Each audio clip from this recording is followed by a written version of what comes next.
বর্তমানে সৌরজগতের মোট গ্রহের সংখ্যা কটা হবে? না, বর্তমানে সৌরজগতের মোট গ্রহের সংখ্যা হচ্ছে 8টি। কটা হলো? 8টি হলো, কারণ একটাকে বাদ দেওয়া হয়েছে। ঠিক আছে, বর্তমানে সৌরজগতের মোট গ্রহের সংখ্যা কটা? না 8টি। সম্প্রতি সৌরজগতের কোনটি গ্রহের মর্যাদা হারিয়েছে? সম্প্রতি সৌরজগতের কোনটি গ্রহের মর্যাদা হারিয়েছে? কে না প্লুটো? কে না প্লুটো? সম্প্রতি সৌরজগতের গ্রহের মর্যাদা হারিয়েছে কে না প্লুটো? বর্তমানে প্লুটো কী হিসাবে শ্রেণীবদ্ধ করা হয়েছে? বর্তমানে প্লুটো কী হিসাবে শ্রেণীবদ্ধ করা হয়েছে? বামন গ্রহ বা ড্রপড প্ল্যানেট। কি না, বর্তমানে প্লুটো কী হিসাবে শ্রেণীবদ্ধ করা হয়েছে? বামন গ্রহ। বর্তমানে প্লুটো কী হিসাবে শ্রেণীবদ্ধ করা হয়েছে? বামন গ্রহ। সৌরজগতের বৃহত্তম গ্রহ কোনটি? বৃহস্পতি। সৌরজগতের বৃহত্তম গ্রহ কোনটি? না বৃহস্পতি। সৌরজগতের বৃহত্তম গ্রহ কোনটি? না বৃহস্পতি। আর কোন গ্রহকে লাল গ্রহ বলা হয়? কোন গ্রহকে লাল গ্রহ বলা হয়? মঙ্গল গ্রহ বা মার্সকে আমরা কি বলি? লাল গ্রহ বলি। মার্সকে আমরা কি বলি? লাল গ্রহ বলি। ঠিক আছে, তাহলে লাল গ্রহ কাকে বলা হয়? না মঙ্গল গ্রহ বা মার্সকে আমরা কি বলি? রেড প্ল্যানেট বলি।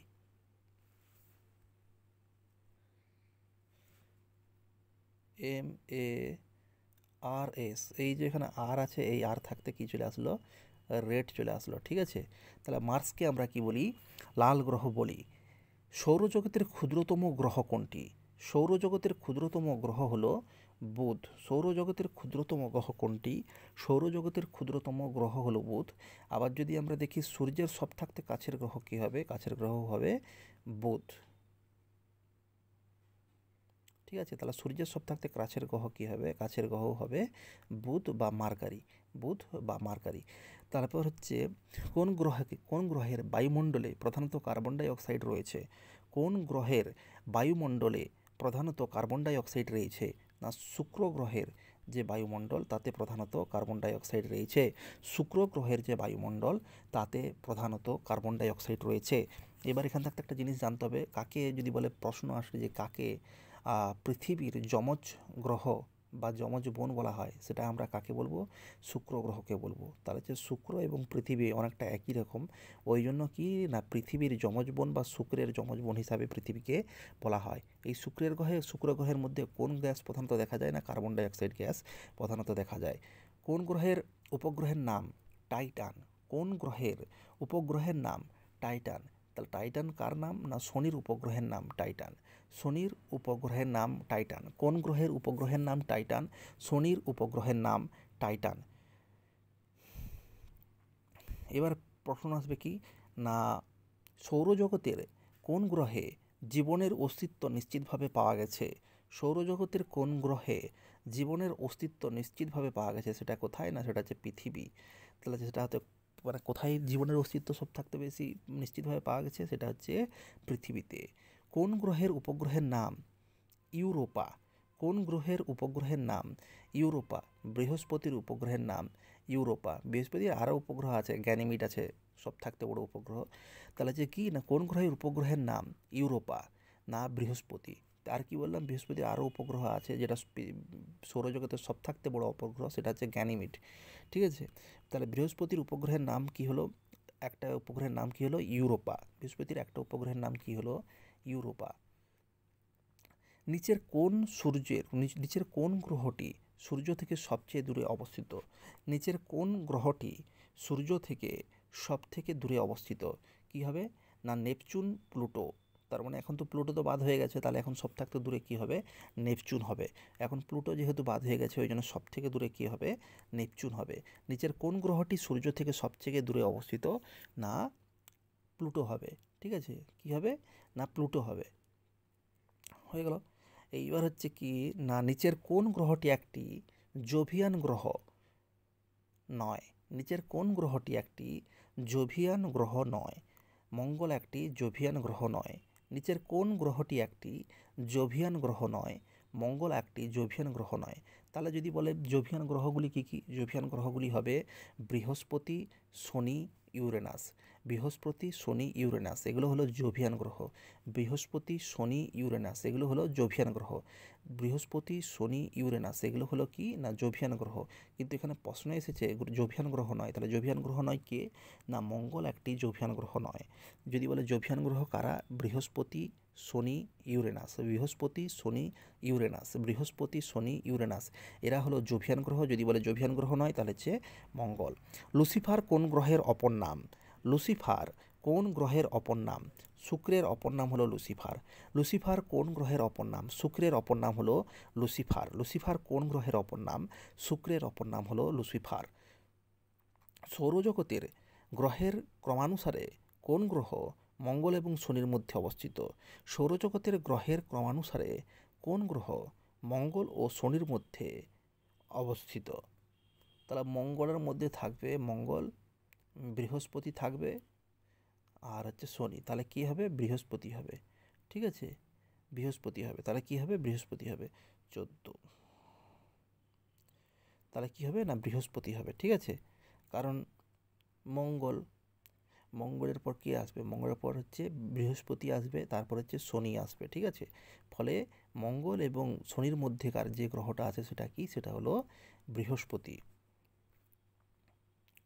নিচের কোন গ্রহটি একটি গ্যাস দ্বৈত হিসাবে পরিচিত? নিচের কোন গ্রহটি একটি গ্যাস দ্বৈত হিসাবে পরিচিত? বৃহস্পতি একটি গ্যাস দ্বৈত হিসাবে পরিচিত। বৃহস্পতি কি না একটা গ্যাস দ্বৈত হিসাবে পরিচিত। তাহলে নিচের কোন গ্রহটি একটি গ্যাস দ্বৈত হিসাবে পরিচিত? না বৃহস্পতি একটি গ্যাস দ্বৈত হিসাবে পরিচিত। নিচের কোন গ্রহটি একটি গ্যাস দ্বৈত হিসাবে পরিচিত? বৃহস্পতি একটি গ্যাস দ্বৈত হিসাবে পরিচিত। শুক্রের কতগুলি উপগ্রহ আছে? শুক্রের কতগুলি উপগ্রহ আছে? শুক্রের একটিও উপগ্রহ নেই। শুক্রের কি না একটিও উপগ্রহ নেই। শুক্রের কতগুলি উপগ্রহ আছে? শুক্রের একটিও উপগ্রহ নেই। শুক্রের কতগুলি উপগ্রহ আছে? না শুক্রের একটিও উপগ্রহ নেই। শুক্রের কতগুলি উপগ্রহ আছে? না শুক্রের একটিও উপগ্রহ নেই। মর্নিং স্টার নামে পরিচিত কোন গ্রহ? মর্নিং স্টার নামে পরিচিত কোন গ্রহ? শুক্র গ্রহ তো যে মর্নিং স্টার নামে পরিচিত। কারণ শুক্র গ্রহ মর্নিং স্টার নামে পরিচিত কারণ কি? এই গ্রহটির বৈশিষ্ট্য হলো যে হটেস্ট অ্যান্ড ব্রাইটেস্ট।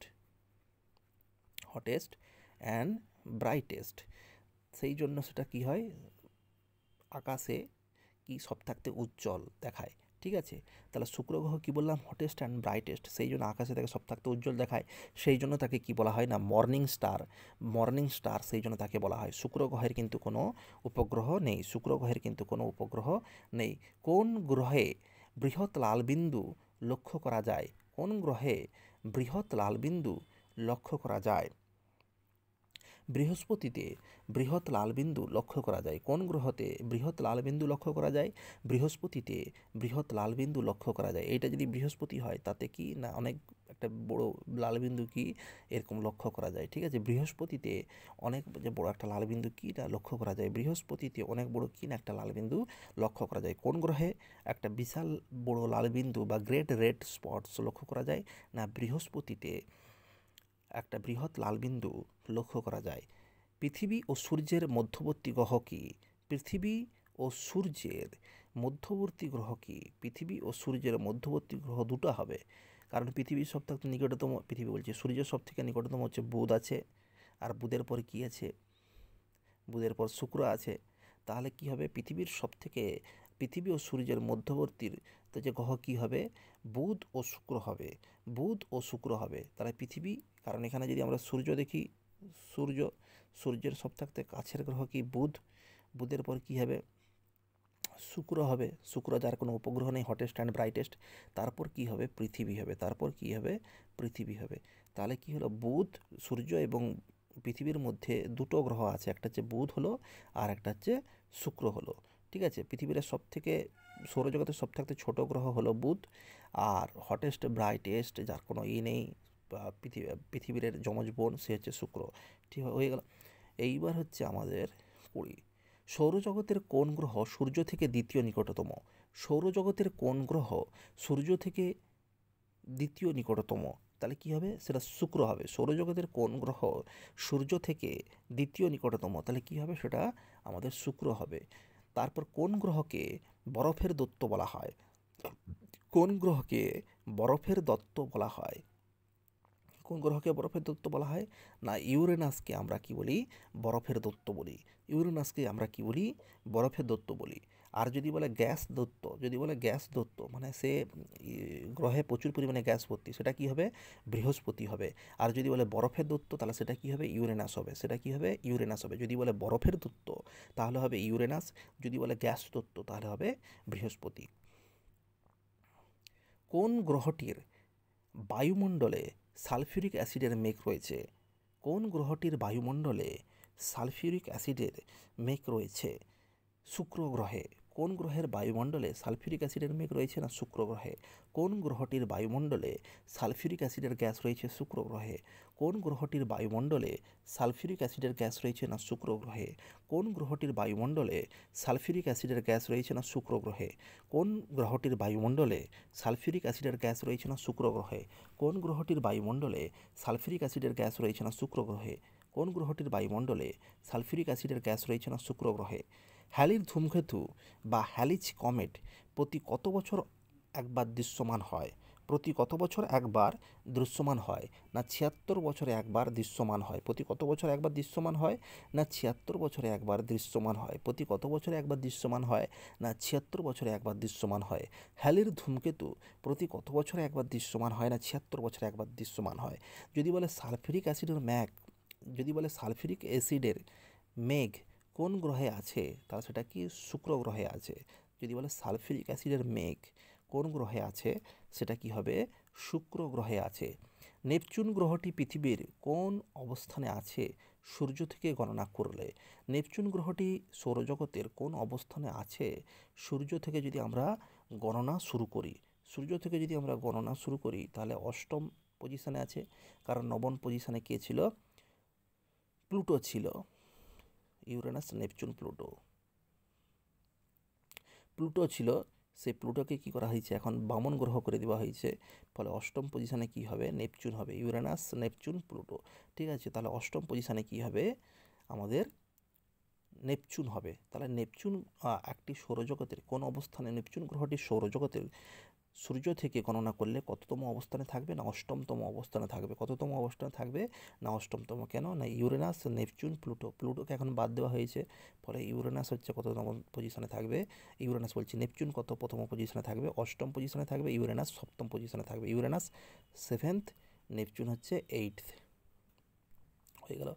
কক্ষপথে সূর্যকে ঘিরে আবর্তনের সময় কোন গ্রহ সবচেয়ে ধীর গতিতে চলে? কক্ষপথে সূর্যকে ঘিরে আবর্তনের সময় কোন গ্রহ সবচেয়ে ধীর গতিতে চলে? কক্ষপথে আবর্তনের সময় যে কোন গ্রহ সবচেয়ে ধীর গতিতে চলে, সেটা হবে কি? না নেপচুন। সেটা হবে কি? না নেপচুন। কক্ষপথে আবর্তনের সময়, এই যে কক্ষপথ, সূর্যকে ঘিরে যে কক্ষপথ, সেই কক্ষপথে আবর্তনের সময় কি হবে? না কোন গ্রহ সবচেয়ে ধীর গতিতে চলে, সেটা কি? না সেটা হলো আমাদের নেপচুন। সেটা কি? সেটা হলো নেপচুন। কক্ষপথে আবর্তনের সময়, ঠিক আছে, কোন গ্রহ সবচেয়ে ধীর গতিতে চলে, সেটা কি হবে? না নেপচুন। কোন গ্রহের উপর সবচেয়ে উচ্চ তাপমাত্রা পাওয়া যায়? কোন গ্রহের উপর সবচেয়ে উচ্চ তাপমাত্রা পাওয়া যায়? আমি একটু আগে বললাম কি হটেস্ট অ্যান্ড ব্রাইটেস্ট, তার মানে কি শুক্র গ্রহ। হটেস্ট অ্যান্ড ব্রাইটেস্ট কি বললাম? না শুক্র গ্রহ। বর্তমানে কোন গ্রহের উপগ্রহের সংখ্যা সবচেয়ে বেশি? বর্তমানে কোন গ্রহের উপগ্রহের সংখ্যা সবচেয়ে বেশি? সেটা কি? না শনি। বর্তমানে কোন গ্রহের উপগ্রহের সংখ্যা সবচেয়ে বেশি? না হচ্ছে শনি। বর্তমানে কোন গ্রহের উপগ্রহের সংখ্যা সবচেয়ে বেশি? না শনি। বর্তমানে কোন গ্রহের সবচেয়ে উপগ্রহের সংখ্যা বেশি? না শনি। বর্তমানে কোন গ্রহের উপগ্রহের সংখ্যা সবচেয়ে বেশি? শনি। সৌরজগতের কোন গ্রহের উপগ্রহের নাম ফোবস? সৌরজগতের কোন গ্রহের উপগ্রহের নাম হচ্ছে ফোবস। আচ্ছা, এখানে একটা জিনিস মনে রাখতে হবে, ফোবস আর হচ্ছে ডোমোস। ঠিক আছে, আর একটা গ্রহ হলো ফোবস, একটা হচ্ছে ফোবস আর একটা হচ্ছে ডোমোস। ডোমোসটা মনে রাখো, ফোবস আর ডোমোস। ঠিক আছে, সৌরজগতের কোন গ্রহের উপগ্রহের নাম ফোবস ও ডোমোস? সৌরজগতের কোন গ্রহের উপগ্রহের নাম কি হলো?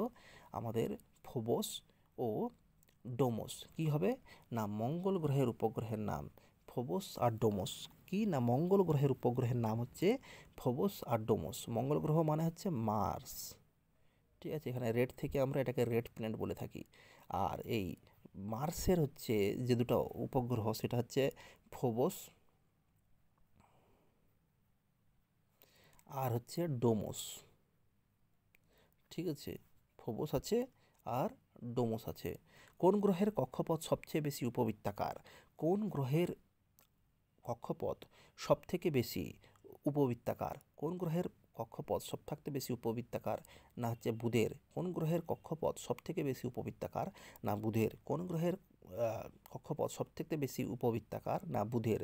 ঠিক আছে, তাহলে কি না বুধ। বুধের হচ্ছে যে কক্ষপথ সেটা হচ্ছে সব থেকে বেশি উপবৃত্তাকার। সব থেকে বেশি কি না উপবৃত্তাকার। সব থাকতে বেশি কি না উপবৃত্তাকার। সৌরজগতের কোন অঞ্চলে গ্রহাণু বেল্ট অবস্থিত? সৌরজগতের কোন অঞ্চলে গ্রহাণু বেল্ট অবস্থিত? মঙ্গল ও বৃহস্পতির মধ্যে। মঙ্গল ও বৃহস্পতির মধ্যে যে স্পেসটা আছে সেই জায়গাটায় আমরা কি দেখতে পাই? না গ্রহাণু বেল্ট দেখতে পাই। মঙ্গল এবং বৃহস্পতির মধ্যে যে স্পেসটা আছে সেখানে আমরা কি দেখতে পাই? গ্রহাণু দেখতে পাই, প্রচুর পরিমাণে গ্রহাণু বেল্ট দেখতে পাই। তা হচ্ছে মঙ্গল আর বৃহস্পতির মধ্যে, মঙ্গল আর বৃহস্পতির মধ্যে যে স্পেসটা আছে সেখানে আমরা কি না প্রচুর পরিমাণে গ্রহাণু দেখতে পাই। প্রচুর পরিমাণে আমরা গ্রহাণু বেল্ট দেখতে পাই। মঙ্গল আর বৃহস্পতির মধ্যে যে গ্রহাণু বেল্টটা আছে সেখানে আমরা প্রচুর পরিমাণে কি দেখতে পাই? না গ্রহাণু দেখতে পাই। ঠিক আছে, যে স্পেসটা আছে সেখানে আমরা প্রচুর পরিমাণে গ্রহাণু বেল্ট দেখতে পাই। তারা কোন গ্রহের কক্ষপথ সবচেয়ে বেশি উপবৃত্তাকার? বললাম বুধের কক্ষপথ হচ্ছে সব থাকতে বেশি উপবৃত্তাকার। আর যদি বলে কোথায় হচ্ছে গ্রহাণু বেল্ট সব থাকতে বেশি দেখতে পাওয়া যায়, সেটা হচ্ছে বুধ ও বৃহস্পতির যে মধ্যেকারের যে জায়গাটা আছে সেখানে আমরা প্রচুর পরিমাণে গ্রহাণু দেখতে পাই। ঠিক আছে, এবার হচ্ছে কোন গ্রহের উপগ্রহ গ্যানিমিড সৌরজগতের বৃহৎ, একটু আগেই বললাম কোন গ্রহের উপগ্রহ গ্যানিমিড সৌরজগতের সব থেকে বড় উপগ্রহ? সেটা কি হবে? বৃহস্পতি হবে। গ্যানিমিড হচ্ছে মানে সৌরজগতের সব থেকে বড় উপগ্রহ। গ্যানিমিড হলো মানে বৃহস্পতির উপগ্রহ। গ্যানিমিড হলো সৌরজগতের সব থেকে বড় উপগ্রহ। বৃহস্পতির উপগ্রহ গ্যানিমিড হলো সৌরজগতের সব থেকে বড় উপগ্রহ। বৃহস্পতির উপগ্রহ গ্যানিমিড হলো সৌরজগতের সব থেকে বড় উপগ্রহ। বৃহস্পতির উপগ্রহ গ্যানিমিড হলো সৌরজগতের সব থেকে বড় উপগ্রহ। সৌরজগতের কোন গ্রহের উপগ্রহের নাম ক্যালিস্টো? সৌরজগতের কোন গ্রহের উপগ্রহের নাম ক্যালিস্টো? না সৌরজগতের বৃহস্পতির উপগ্রহের নাম কি? না বৃহস্পতির উপগ্রহের নাম কি হবে? না ক্যালিস্টো হবে। তাহলে বৃহস্পতি কি না সৌরজগতের সব থাকতে বড় উপগ্রহ কি গ্যানিমিড? কার উপগ্রহ? না বৃহস্পতির উপগ্রহ। বৃহস্পতির আরেকটা উপগ্রহের নাম কি? না ক্যালিস্টো। বৃহস্পতির আরেকটা উপগ্রহের নাম কি? না ক্যালিস্টো। বৃহস্পতির আরেকটা উপগ্রহের নাম কি? না ক্যালিস্টো। বৃহস্পতির আরেকটি উপগ্রহের নাম কি? না ক্যালিস্টো। তাহলে বৃহস্পতির কটা উপগ্রহ জানতে পারলাম? দুটো উপগ্রহের নাম জানতে পারলাম, একটা গ্যানিমিড একটা ক্যালিস্টো। গ্যানিমিড হচ্ছে সৌরজগতের সব থাকতে বড় উপগ্রহ। পৃথিবীর যমজ গ্রহ যেটা আমরা আগেই পড়েছি সেটা কি? না শুক্র গ্রহকে বলা হয় হটেস্ট অ্যান্ড ব্রাইটেস্ট। তাহলে যে পৃথিবীর যমজ গ্রহ কাকে বলা হয়? পৃথিবীর যমজ গ্রহ বলা হয় হচ্ছে শুক্র গ্রহকে। পৃথিবীর যমজ গ্রহ বলা হয় কাকে? না শুক্র গ্রহকে। পৃথিবীর যমজ গ্রহ কাকে বলা হয়? না শুক্র গ্রহকে বলা হয়। পৃথিবীর যমজ গ্রহ কাকে বলা হয়? না শুক্র গ্রহকে বলা হয়। পৃথিবীর যমজ গ্রহ কাকে বলা হয়? শুক্র গ্রহকে বলা হয় হটেস্ট অ্যান্ড ব্রাইটেস্ট। শুক্র গ্রহের মধ্যে আমরা কি দেখতে পাই? না সালফিউরিক অ্যাসিডের মেঘ দেখতে পাই। সালফিউরিক অ্যাসিডের আমরা মেঘ দেখতে পাই শুক্র গ্রহে। হটেস্ট অ্যান্ড ব্রাইটেস্ট, এটাকে কি বলে? মর্নিং স্টার বলে। নিম্নের কোন গ্রহ পূর্ব থেকে পশ্চিমে ঘুরে? নিম্নের কোন গ্রহ পূর্ব থেকে পশ্চিমে ঘুরে? পূর্ব থেকে পশ্চিমে ঘুরে, এটা হচ্ছে কি না কোন গ্রহ পূর্ব থেকে পশ্চিমে ঘুরে? না শুক্র গ্রহ পূর্ব থেকে পশ্চিমে ঘুরে। আরও একটা গ্রহ ঘুরে, এটা চেক করতে হবে। ইউরেনাস নেপচুন এই দুটা গ্রহের মধ্যে কেউ একজন সেও পূর্ব থেকে পশ্চিমে ঘুরে। তাহলে ঠিক আছে, নিম্নের কোন গ্রহ পূর্ব থেকে পশ্চিমে ঘোরে? না শুক্র গ্রহ পূর্ব থেকে পশ্চিমে ঘুরে। নিম্নের কোন গ্রহ পূর্ব থেকে পশ্চিমে ঘোরে? না শুক্র গ্রহ পূর্ব থেকে পশ্চিমে ঘোরে। তাহলে যে গ্রহের কক্ষপথের আকৃতি কেমন? গ্রহের কক্ষপথের আকৃতি হলো উপবৃত্তাকার। আর সব থেকে বেশি উপবৃত্তাকার কার? না বুধের।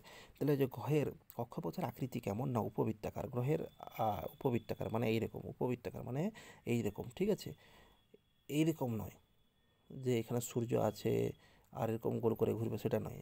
এটা হচ্ছে উপবৃত্তাকার এইরকম। ঠিক আছে, এইরকম। তাহলে কি হলো? গ্রহের কক্ষপথ কীরকম? উপবৃত্তাকার। আর সব থেকে বেশি উপবৃত্তাকার কার?